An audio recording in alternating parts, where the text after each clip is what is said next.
Voilà. Merci Seigneur. Amen. Gloire à Dieu. Si vous voulez bien, donc, dans cette deuxième partie, maintenant, nous allons voir ce grand sujet, un frein à ta bouche. Un frein à ta bouche. Cela va être très important. Si vous voulez, on va aller dans le livre des Proverbes. Dans le livre des Proverbes. Et il y a beaucoup, évidemment, donc, de choses dans le livre des Proverbes concernant la langue, concernant la bouche. Et nous allons aller dans Proverbe 26. Proverbe 26, et nous allons lire plusieurs versets, donc à partir du verset 18, et nous irons jusqu'à la fin du chapitre. Proverbe, chapitre 26, et nous allons aller donc à partir du verset 18 jusqu'à la fin du chapitre. Comme un furieux qui lance des flammes, des flèches et la mort, ainsi est un homme qui trompe son prochain et qui dit « N'était-ce pas pour plaisanter? Faute de bois, le feu s'éteint, et quand il n'y a point de rapporteur, la querelle s'apaise. Le charbon produit un brasier et le bois du feu. Ainsi est un homme querelleur et chauffe une dispute. Ainsi, un homme querelleur et chauffe une dispute. Les paroles du rapporteur sont comme des friandises, des bonbons. Elles descendent jusqu'au fond des entrailles. Verset 23, comme des scories d'argent appliquées sur un vase de terre, ainsi sont des lèvres brûlantes et un cœur mauvais. Par ses lèvres, celui qui hait se déguise, et il met au-dedans de lui la tromperie. Lorsqu'il prend une voix douce, ne le crois pas. Car il y a 7 abominations dans son cœur. S'il cache sa haine sous la dissimulation, sa méchanceté se révélera dans l'assemblée. Celui qui creuse une fosse y tombe, et la pierre revient sur celui qui la roule. La langue fausse est ce qu'elle écrase, et la bouche flatteuse prépare la ruine. Seigneur, nous te bénissons pour la lecture attentive de ta parole. Que de vérité, Seigneur, que de conseils, que d'avertissements. Combien tu nous aimes de nous avoir, Seigneur, donné ta sainte parole. Merci pour le livre des Proverbes, Seigneur, qui nous indique toujours le droit chemin et les choses à éviter. Nous te demandons encore dans cette deuxième partie de conduire nos pensées, de nous faire croître et progresser dans tes voies. Nous te le demandons dans le nom puissant de ton Fils, Jésus-Christ. Amen. Et tout le peuple dit Amen. Gloire à Dieu. On peut s'asseoir, frères et sœurs. Alléluia. Nous savons et nous avons vu dans la première partie, particulièrement que le bavardage, le babillage, le jacassage peuvent être stimulants, peuvent être, je dirais, divertissants, mais aussi ce domaine-là de parlotte peut aussi être vengeur et destructeur. Et ça peut dégénérer donc en propos, en paroles nuisibles, en commérage, en cancan, et même aller jusqu'à des accusations fausses. Le pouvoir du bavardage et du commérage, au travers des années, a démontré évidemment que c'est très mauvais. C'est capable de briser des familles, c'est capable de ruiner des carrières, de diviser des églises. Cela amène beaucoup de chagrin. Et peut-être que vous avez été vous-même donc victime de papotage, de calomnie ou de choses semblables. La langue a été capable d'anéantir déjà des ministères valables de la part du Seigneur. Le commérage est capable de créer des ulcères chez des pasteurs fidèles au Seigneur et des nuits sans sommeil, même aller jusqu'à parfois des dépressions. Et nous avons vu cela dans la première partie. Et nous avons vu pourquoi le bavardage était tellement attirant, tellement irrésistible. Eh bien, c'est que les conversations qui semblent très anodines, eh bien, sont attirantes. On veut évidemment donc rentrer dans ces domaines et la Bible parle, nous l'avons lu tout à l'heure, eh bien, c'est comme des bonbons. Au verset 22, il est dit, les paroles du rapporteur, le rapporteur, sont comme des friandises. Elles descendent jusqu'au fond des entrailles. Particulièrement, nous ne reviendrons pas dans la première partie, mais j'aimerais ce soir m'en aller pour nous préserver particulièrement de cela. Et j'aimerais vous donner ce soir 4 choses à faire, que nous devons faire nous-mêmes pour justement éviter ces écueils, éviter ces effets nuisibles du bavardage et du commérage. Les conversations, je dirais, qui semblent très normales, parfois sur des amis, vous voyez, des conversations anodines, informelles, sur des connaissances, peuvent être, c'est vrai, des moyens de communication, de savoir, il n'y a pas de problème vis-à-vis de cela, mais en même temps, ça peut être aussi un moyen d'entretenir, je dirais, des choses mauvaises et évidemment d'aller dans un domaine où le diable est très friand. On sait particulièrement que la Bible dit « Ceux qui craignaient l'Éternel se parlèrent l'un à l'autre ». En tant que chrétien, si notre cœur est honnête, si notre cœur est propre, eh bien, on peut se parler, évidemment, et le Seigneur est attentif, évidemment, donc, à tout ce qui est dit. Et nous n'avons pas, je dirais, de préjugés si le Seigneur est là, présent, comme un auditeur invisible, si ce que nous disons est dit avec un cœur propre, avec un cœur pur. Ceux qui craignaient l'Éternel. Si je crains l'Éternel, voyez, eh bien, on peut parler à une autre personne qui craint aussi l'Éternel. Si la source de ce que nous disons est propre, si la source de ce que nous déclarons est propre et pure, eh bien, c'est ce que la langue va communiquer. Ça sort du cœur et ça va sur nos lèvres, voyez. Mais si la source de ce que nous disons est contaminée ou empoisonnée, voyez, alors c'est la langue qui va dévoiler, qui va montrer ce poison. C'est par la langue, voyez. Vous avez déjà vu le docteur, quand nous étions petits, hein, le docteur arrive, il a une cuillère en bois ou en fer, et on nous demande « Ouvre ta bouche, mon petit garçon ». Et il dit « Ah ». Et nous avons ouvert la bouche, et le médecin a appuyé sur la langue pour voir comment était notre langue. Voyez, la langue, c'est ce qui montre comment est notre intestin. Si vous avez une langue blanche, ça veut dire que vous êtes malade. Si vous avez une langue bien rosée, ça veut dire que vous êtes en très bonne santé. La langue dit ce qu'il y a à l'intérieur de l'estomac. Et nos paroles qui sortent de notre langue disent comment est notre cœur. Comment est notre cœur? Raison pour laquelle nous allons voir qu'il y a des personnes à éviter. Parce que leur langue est toute blanche. Ils sont malades. Ils sont empoisonnés. Et évidemment, ce sont des personnes à ne pas fréquenter parce que ce sont des rapporteurs. Voyez, le charbon produit un brasier, le bois produit du feu. Ainsi, exactement pareil, un homme querelleur va chauffer une dispute. Va chauffer une dispute. Donc, on sait que le maître calomniateur, c'est Satan. Vous êtes calomnié. Pasteur, je ne suis pas calomnié. Oui, vous êtes calomnié par Satan.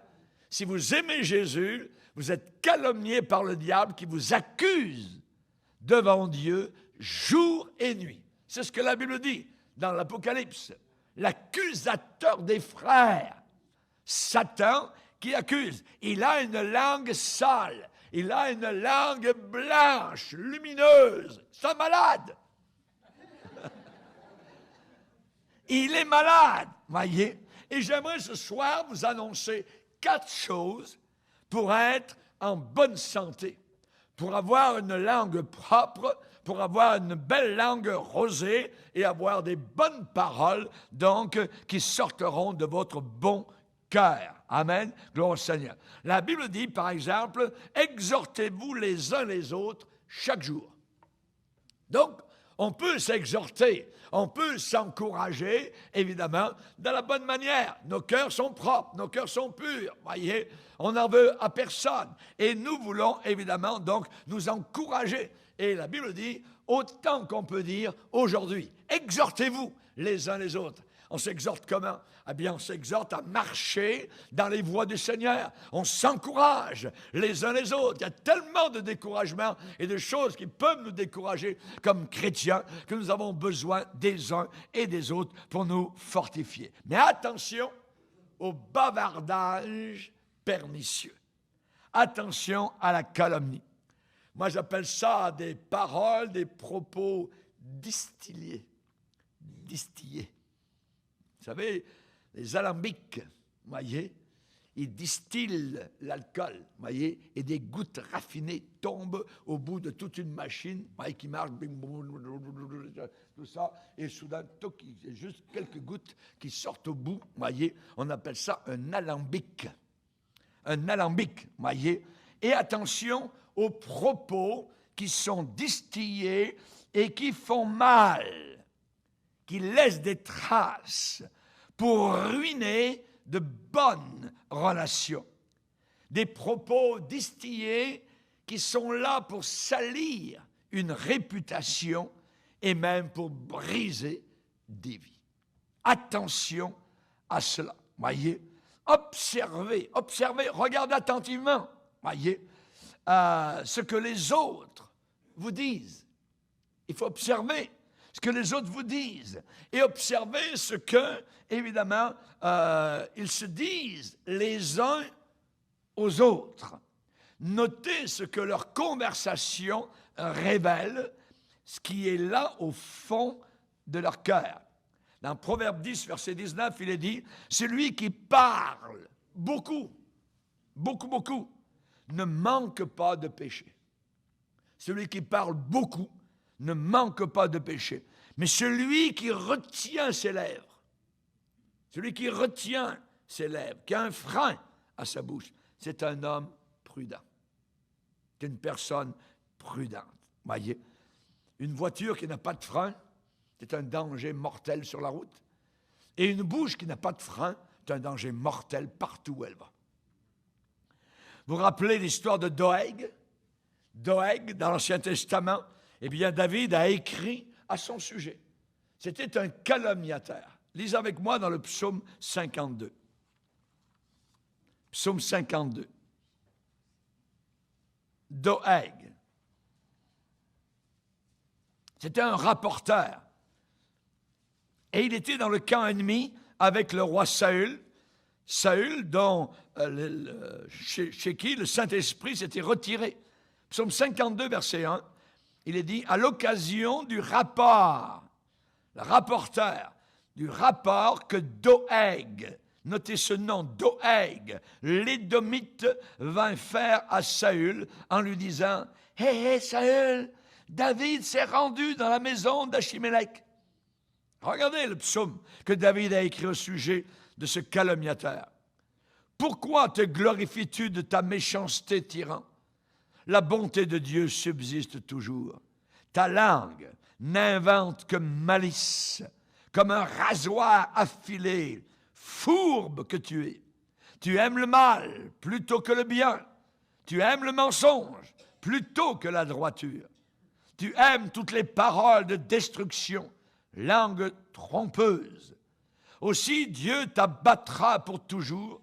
Il te saisira et t'enlèvera de ta tente. Ça veut dire que tu vas mourir. Il te déracinera de la terre des vivants. Les justes le verront et auront de la crainte. Et ils feront de lui le sujet de leur moquerie.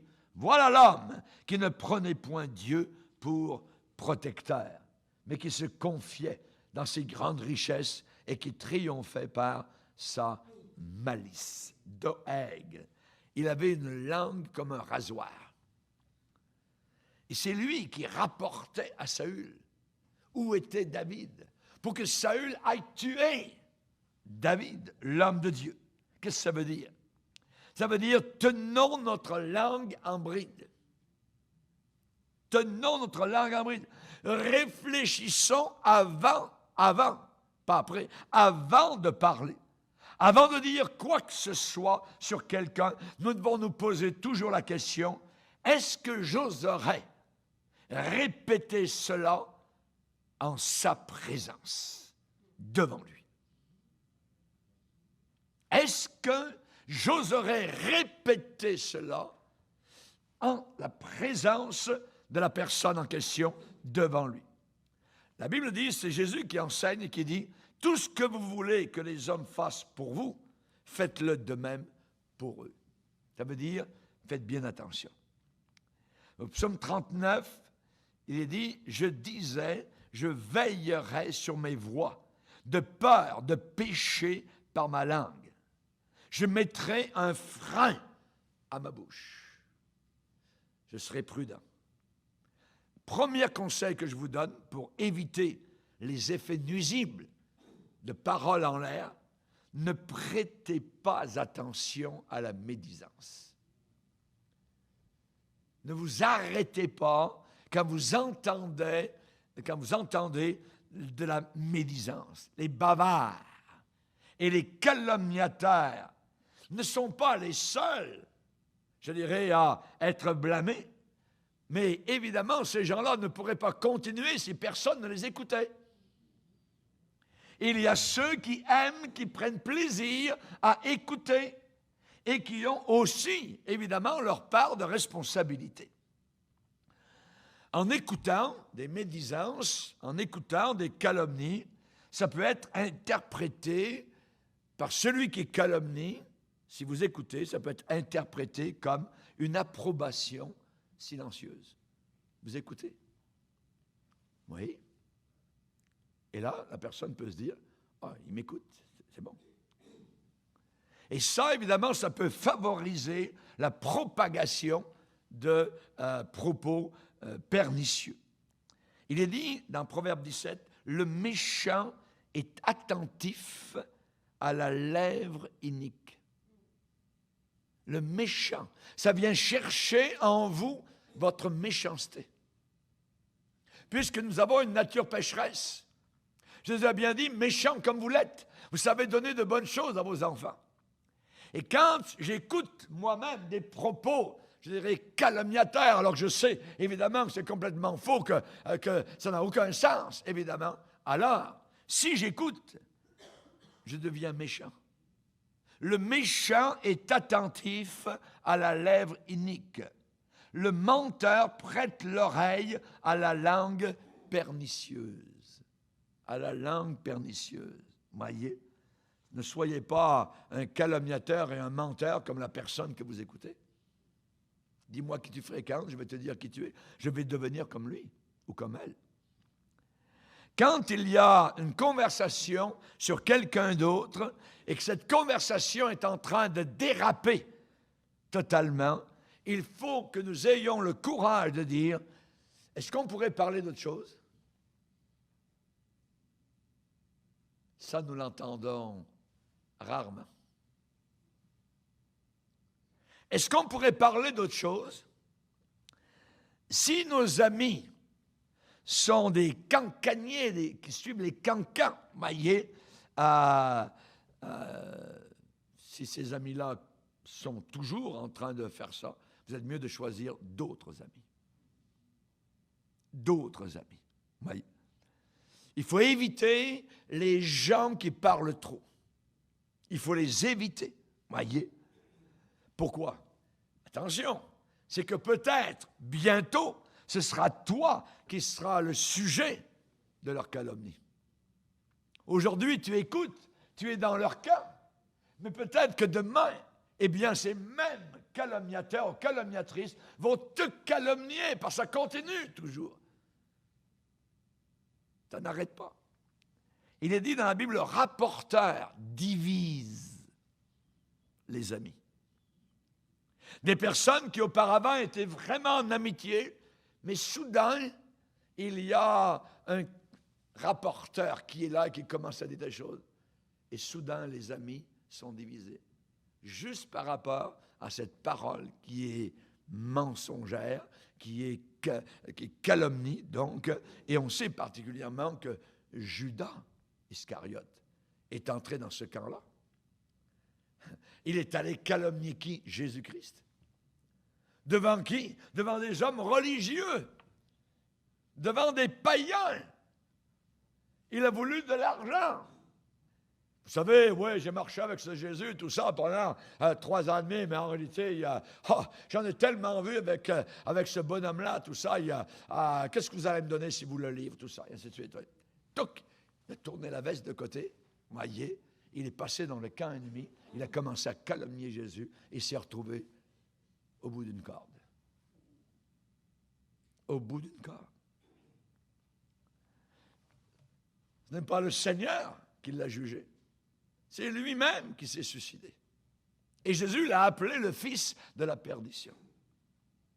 Donc, le premier conseil, ne pas prêter attention à la médisance. Le deuxième conseil que je vous donne, c'est de ne pas réagir de façon excessive au commérage ou au bavardage. Je ne savais pas, oui. Dis-moi en plus, vous embarquez les 2 pieds dans le plat. C'est dangereux. C'est les bonbons que vous voulez. Les friandises, comme Proverbe est en train de nous le déclarer.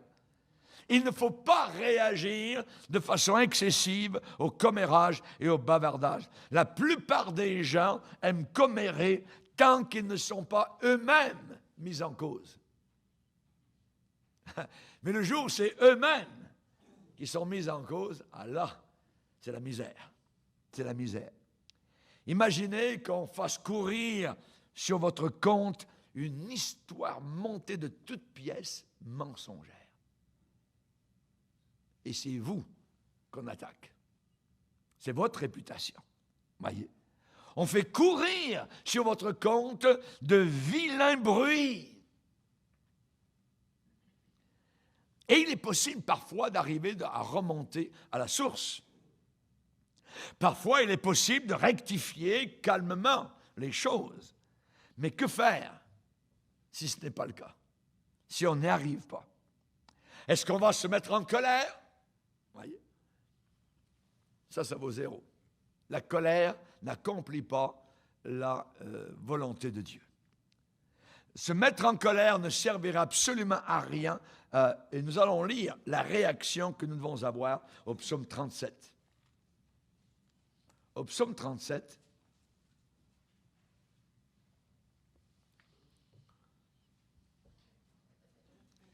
psaume 37, verset 1er, il est dit « Ne t'irrite pas ». Ce mot « irriter », ça veut dire « ne te mets pas en colère ». Ne t'irrite pas contre les méchants. N'envie pas ceux qui font le mal. Car ils sont fauchés aussi vite que l'herbe et se flétrissent comme le gazon vert. La réponse, c'est verset 3. Confie-toi en l'Éternel et pratique le bien. Aie le pays pour demeure et la fidélité pour pâture. Fais de l'Éternel tes délices et il te donnera ce que ton cœur désire. Recommande ton sort à l'Éternel. Mais en lui, le Seigneur, il est là, il a vu, il a entendu, il connaît. Mais en lui, ta confiance. Et il va agir. Il fera paraître ta justice, ta droiture, comme la lumière. Il fera paraître ton droit comme le soleil à son midi. Ça sera très clair. Pardon. Verset 7 nous dit, garde le silence. On te calomnie, on dit des choses très mauvaises à ton sujet. Garde le silence devant l'Éternel. Va te placer devant le Seigneur et espère en lui. Ne t'irrite pas contre celui qui réussit dans ses voies, contre l'homme qui vient à bout, qui arrive, voyez, qui est un arriviste, contre l'homme qui vient à bout de ses mauvais desseins. Laisse la colère. 3e fois, Abandonne la fureur. 4e fois, ne t'irrite pas. 5e fois, ne t'irrite pas, ce serait mal faire. Car les méchants seront retranchés et ceux qui espèrent en l'Éternel posséderont le pays. Nous avons des conseils formidables dans la parole de Dieu. C'est de se confier, de s'abandonner toujours entre les mains du Seigneur. Amen. Alléluia. Gloire à Dieu. Celui qui est prompt à la colère, qu'est-ce qu'il fait? Celui qui réagit tout de suite. Voyez, bing bang. Voyez. Il est dit, celui qui est rapide à la colère fait des sottises. Il fait des sottises. Après, il va regretter. Vous vous rappelez un jour David qui était prêt à aller tuer Nabal. Je ne vais pas dans l'histoire, voyez. Il a fallu qu'une dame appelée Abigail arrive sur son chemin et lui dise « Wow, David !» Et elle lui a parlé. Elle lui a parlé de telle manière à le faire empêcher de tuer son propre mari. Dieu a agi vis-à-vis de Nabal. Tout d'un coup, il est mort. Rapidement. Dieu l'a jugé. Dieu est capable de juger. Dieu est capable d'agir. Nous sommes plus habitués à cette idée de Dieu qui peut juger, à Dieu capable de tuer Ananias et Saphira à l'intérieur de l'Église, à Dieu capable de tuer même les enfants de Jézabel qui étaient à l'intérieur de l'Église de Thyatire. Dieu a dit, elle ne veut pas se repentir. Je jugerai ses enfants et je les ferai mourir. C'est Dieu qui parle. Un Dieu plein d'amour, un Dieu plein de compassion. Et pourtant, il est un Dieu qui voit et qui est capable, je dirais, donc de juger.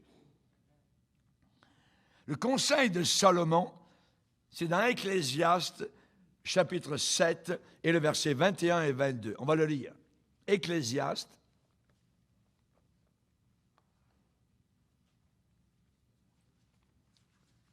chapitre 7, et le verset 21 et 22. Il est dit au verset 21, « Ne fais donc pas attention à toutes les paroles qu'on dit, de peur que tu n'entendes ton serviteur te maudire. Car ton cœur a senti bien des fois que tu as toi-même maudit les autres. Donc, ne fais donc pas attention à toutes les paroles qu'on dit. » Nous sommes déchus. Nous sommes des pécheurs. Nous sommes des égoïstes. Et le bavardage et le papotage font partie de la vie. Et il est possible, probable, qu'à un moment ou à un autre, nous-mêmes, nous nous sommes laissés aller dans ce domaine fangeux. Vous vous rappelez Saül, quand il a été appelé à être le premier roi sur Israël, il y a des gens qui ont dit, hein? C'est lui qui va régner sur nous? Et à cette époque-là, où le roi Saül était très humble, il a eu une très bonne réaction. Vous savez, la réaction quand il a entendu les gens dire, hein, c'est lui qui va régner sur nous? Il a dit que le roi Saül n'y prit pas garde. Il n'y prit pas garde. Et c'est un très bon conseil. Sinon, tu vas perdre ta joie. Il faut continuer à servir ton Dieu, avoir les yeux rivés sur Jésus-Christ. Tu garderas ta joie et tu vas continuer à le servir et à être utilisé. Mais si tu t'arrêtes en disant, oh, c'est terrible, ils disent ça de moi, et les autres, ainsi de suite, laisse faire. Il est dit, tous ceux qui veulent vivre pieusement en Jésus-Christ seront persécutés. Ça, c'est le lot de tous les véritables chrétiens, d'avoir de la calomnie sur leur propre vie. Dans Ésaïe 42, il est dit, qui est aveugle comme mon serviteur? Qu'est-ce que ça veut dire? Qui est aveugle comme mon serviteur? Il faut parfois être aveugle et sourd à certaines choses et à certaines choses, je dirais, que nous voyons. Il faut continuer notre chemin, ne pas s'arrêter. Qui vous a arrêté, va dire l'apôtre Paul aux Galates. Cette influence ne vient pas de celui qui vous a appelé. Alors il faut faire attention à 4 choses particulièrement. La flatterie, que c'est dangereux. La flatterie. Dire des compliments, il n'y a pas de problème quand ils sont honnêtes et vrais. Mais quand on vous monte, je dirais, au-dessus du 3e étage, voyez, et vous commencez à avoir des vertiges tellement la personne vous élève, voyez, c'est très dangereux. Parce que c'est juste avant la chute. Lisez avec moi, Proverbe chapitre 20, verset 17. Proverbe 20, verset 17.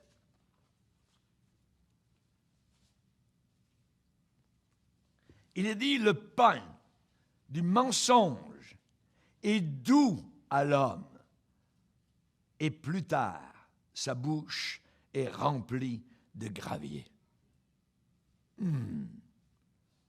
La première partie, on dirait qu'on est, comme je disais ce matin, dans une pâtisserie, voyez, le pain du mensonge est doux à l'homme. La personne veut savoir, les cancans, ainsi de suite, voyez. Mais il dit, mais plus tard, voyez, sa bouche, la bouche du calomniateur, est remplie de gravier. On a mis une pelle, tac. Mais pourtant, c'était doux. Pourtant, c'était merveilleux. Oh oui, dis-moi ça encore, tout ça. Ah, je ne savais pas. Ah oui, oh, moi, oh, ah, et, ah, oh, ah. Attention aux paroles empoisonnées. Proverbe chapitre 6. Regardez, Proverbe 6. Proverbe chapitre 6, le verset 12. Proverbe 6, verset 12. Il est dit l'homme pervers. Ce mot pervers a une racine qui veut dire tordu. L'homme tordu, l'homme pervers, l'homme inique marche la fausseté dans la bouche. Il cligne les yeux, fait des clins d'œil. Il parle du pied. Il parle avec son pied.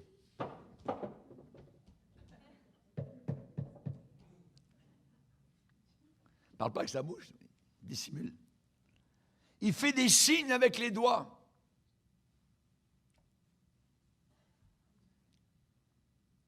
La perversité est dans son cœur. Il médite le mal en tout temps. Il excite les querelles. Aussi, résultat, conséquence, sa ruine arrivera-t-elle subitement. Il sera brisé tout d'un coup et sans remède. Les paroles empoisonnées. L'homme pervers. L'homme, je dirais, qui se vante lui-même, qui se glorifie. Comment ces gens se glorifient-ils? Ils s'élèvent en rabaissant les autres. Vous écrasez les autres et vous vous élevez vous-même. C'est comme ça que ça fonctionne.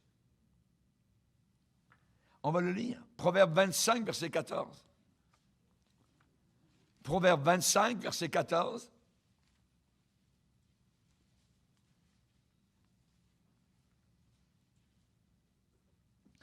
Comme des nuages et du vent sans pluie, ça veut dire sans aucune bénédiction, ainsi, comme cela, c'est la même chose qu'un homme qui se glorifie à tort de ses libéralités.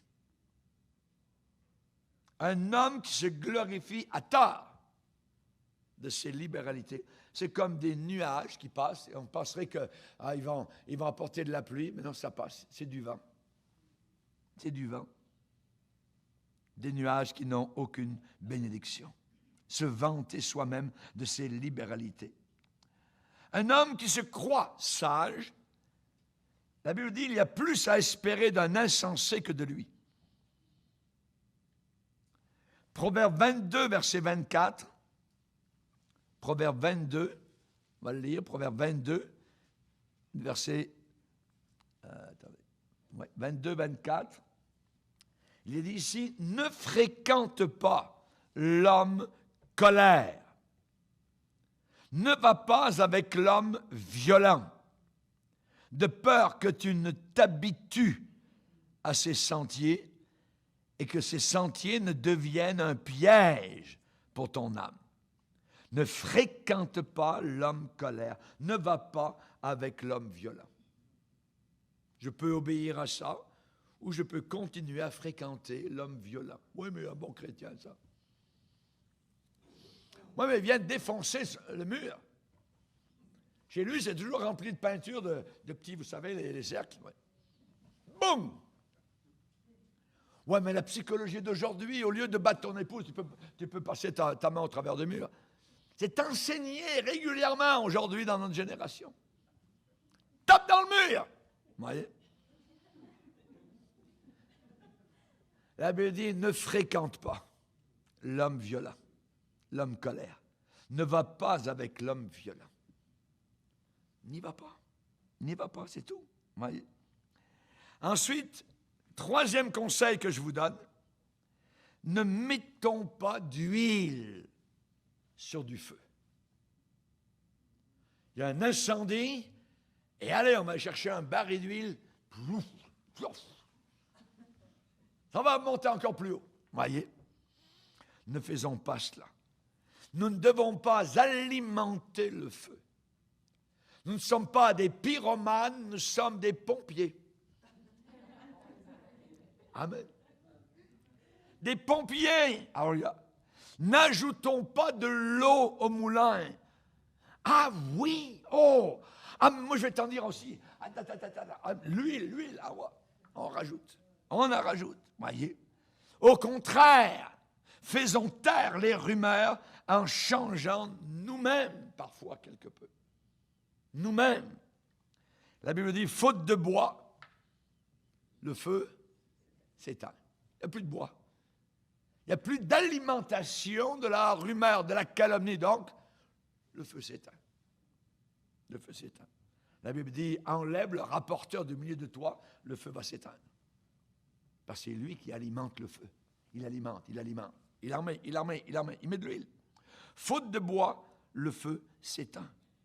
Et quand il n'y a pas de rapporteur, la querelle s'apaise. Commencez à respirer. Quand le rapporteur, voyez, s'en va, quand le rapporteur, donc, n'est plus là, la querelle s'apaise. La querelle s'apaise. Donc, évidemment, nous avons besoin, nous-mêmes, de faire attention pour ne pas créer des soupçons. Des soupçons nous-mêmes, voyez. Est-ce que ma conduite, est-ce que mon comportement, mon attitude, ma manière d'agir vis-à-vis des autres va ajouter de l'huile au feu, va ajouter de l'eau au moulin, voyez. Ne vous y trompez pas. On ne se moque pas de Dieu. Ce qu'un homme aura semé, il va le récolter aussi. Je dois me checker aussi moi-même. Voyez? La Bible dit que celui qui croit être debout prenne garde de ne pas tomber. Je dois toujours moi-même faire attention à moi-même. À moi-même. Il est dit dans la Bible, les péchés de certaines personnes, de certains chrétiens, eh bien, sont visibles, c'est manifeste. Ça se voit, c'est très clair, même avant qu'on les juge. Même avant, c'est visible. Mais, chez d'autres personnes, ces péchés ne sont découverts que dans la suite. Que dans la suite. Donc, les 4 conseils, ne prêtez pas attention à la médisance. Deuxièmement, ne pas réagir de façon, je dirais, excessive. Ne pas mettre nous-mêmes de l'huile sur le feu, ne pas en rajouter. Et le 4e, évidemment, qui est, je pense, le meilleur, mind your own business. Occupe-toi de tes propres affaires. Occupons-nous de nos propres affaires. Si nous voulons entretenir de bons rapports avec les autres, il faut que nous ayons toujours la paix d'esprit. Avoir la paix, c'est très important. La Bible nous enseigne à nous aimer les uns les autres, à vivre tranquilles et à nous occuper de nos propres affaires.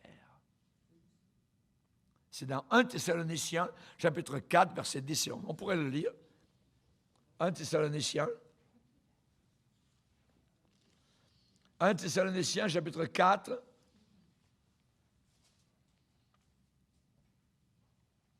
Où il est dit au verset 10, « Mais nous vous exhortons, frères, à abonder toujours plus dans cet amour fraternel, authentique, et à mettre votre honneur, votre point d'honneur, à vivre tranquille et à vous occuper de vos propres affaires. » Et à vous occuper de vos propres affaires. Il y a des gens qui ont le nez tout le temps dans la soupe de l'autre. Regarde ta propre soupe. Tes propres affaires. C'est l'apôtre Pierre qui va dire que personne d'entre vous, en effet, ne souffre comme meurtrier. Si quelqu'un a tué, il va souffrir. Il vient de tuer quelqu'un, imaginez. Que nul de vous, les enfants de Dieu, en effet, ne souffre comme meurtrier ou comme voleur. Si vous volez, vous allez en supporter les conséquences. Que personne ne souffre comme meurtrier ou voleur ou comme malfaiteur, faire du mal. Ou comme s'ingérant dans les affaires des autres. S'ingérer, rentrer dans les affaires des autres. Occupe-toi de tes propres affaires et tu auras la paix. Le bavardage, les calomnies, le commérage font partie de la vie, mais il faut être conscient de son pouvoir destructeur. Il faut le savoir, voyez. Et évidemment, il faut, je dirais, suivre les conseils de la parole de Dieu. C'est bien beau d'entendre ce que nous entendons aujourd'hui, mais il faut le faire. Il faut le faire, voyez. Paul a dit que tout ce qui est vrai, pas tout ce qui est faux, tout ce qui est vrai, tout ce qui est pur, tout ce qui est propre, soit l'objet de vos pensées. Et le Dieu de paix sera avec vous. Et le Dieu de paix sera avec vous. Amen. La Bible dit dans Proverbe 15, verset 23, il y a de la joie à donner une réponse de sa bouche, hein, et une parole qui est dite à propos est agréable. Qui est dite à propos. C'est-à-dire qui est dite dans le bon sens, au bon moment. Tout ça, c'est comme des ciselures d'argent sur des pommes d'or. Des ciselures d'argent sur des pommes d'or. C'est une parole qui est dite au bon moment, qui apporte une bénédiction, qui peut apporter une guérison, qui apporte une solution. C'est une parole du Seigneur. Dieu en personne s'intéresse à la manière dont nous parlons des autres. Comment est-ce que nous parlons des autres? Voyez, et il y a une mise en garde du Seigneur Jésus. Il est dit qu'au jour du jugement, toute parole vaine. Les hommes devront rendre compte de toute parole vaine. Une parole vaine, ça veut dire c'est une parole qui n'est pas vraie et qui a été dite sur quelqu'un et on laisse la chose courir. Rappelez-vous ce matin la bonne femme qui était en haut d'une tour par un jour de grand vent avec son oreiller et le pasteur lui dit « Ouvre l'oreiller! » Pouf! Toutes les plumes s'en vont au vent. Et le pasteur dit « Maintenant, cours après toutes les plumes et ramène-les à l'intérieur. »« Oh, pasteur, je ne peux pas! » Ah oui, mais c'est ça tes paroles. Les paroles vaines. Au jour du jugement, il est dit que les hommes devront rendre compte de toute parole vaine qui aurait été dite. Je vais vous lire le texte. L'homme bon, l'homme qui est bon, tire de bonnes choses de son bon trésor. 3 fois, il y a le mot bon. L'homme bon tire de bonnes choses de son bon trésor. Et l'homme méchant tire de mauvaises choses de son mauvais trésor. Je vous le dis, au jour du jugement, les hommes rendront compte de toute parole vaine, en l'air, du vent, qu'ils auront proférée. Les plumes vont revenir dans l'oreiller au jour du jugement. Toute parole vaine qu'ils auront proférée. car par tes paroles, tu seras justifié et par tes paroles, tu seras condamné. Ce n'est pas une petite affaire. Donc, nous devons faire très attention. Rappelez-vous Doeg, nous ne voulons pas être amis avec Doeg, nous ne voulons pas suivre l'exemple de Doeg, où David a dit, pourquoi te glorifies-tu de ta méchanceté? La bonté de Dieu subsiste toujours. Ta langue n'invente que malice, comme un rasoir affilé. Une langue peut couper extrêmement, peut détruire. Voyez, David a dit, hey Doeg, tu aimes toutes les paroles de destruction. Il faut faire attention. Il faut nous tenir à l'écart du bavardage malveillant et nuisible. Il est dit que l'oreille attentive aux réprimandes qui mènent à la vie, cette oreille fera son séjour au milieu des sages. La personne va habiter parmi les sages, ceux qui sont intelligents. L'oreille attentive aux réprimandes, les réprimandes qui mènent à la vie, cette personne fera son séjour au milieu des sages. Ça veut dire habitera, demeurera au milieu des sages. Proverbe 15 et le verset 31. Un autre passage, et le dernier, il est dit, veux-tu voir un homme habile dans son travail? Habile. Il ne se tient pas auprès des gens obscurs, ténébreux. Il se tient auprès des rois. Tiens-toi auprès du roi. Et tu vas être habile dans ton travail, dans ta vie chrétienne. Tiens-toi proche du roi des rois. Amen. Seigneur, nous sommes devant toi et nous voulons te glorifier et nous voulons te remercier pour cette journée particulière où tu nous as parlé sur un sujet, Seigneur, qui est d'importance capitale dans le monde de calomnie dans lequel nous nous trouvons. Puisque tu as dit qu'à la fin des temps, les hommes seraient diabologues, ils seraient calomniateurs. Merci, Seigneur, de nous garder, de nous préserver. Aide-nous, Seigneur, à nous éloigner de la langue qui calomnie, la langue qui détruit, Seigneur. Nous voulons être auprès de toi. Nous voulons te servir avec joie jusqu'à la fin. Aide-nous, Seigneur, particulièrement à ne pas prêter attention à la médisance, à ne pas réagir de façon excessive au bavardage, au commérage. Nous ne voulons pas, Seigneur, mettre de l'huile sur le feu, mais nous voulons nous occuper de nos propres affaires. Aide-nous, s'il te plaît, dans ta grâce, au nom de Jésus. Amen. Et tout le peuple dit Amen. Gloire à Dieu. On va se lever, frères et sœurs.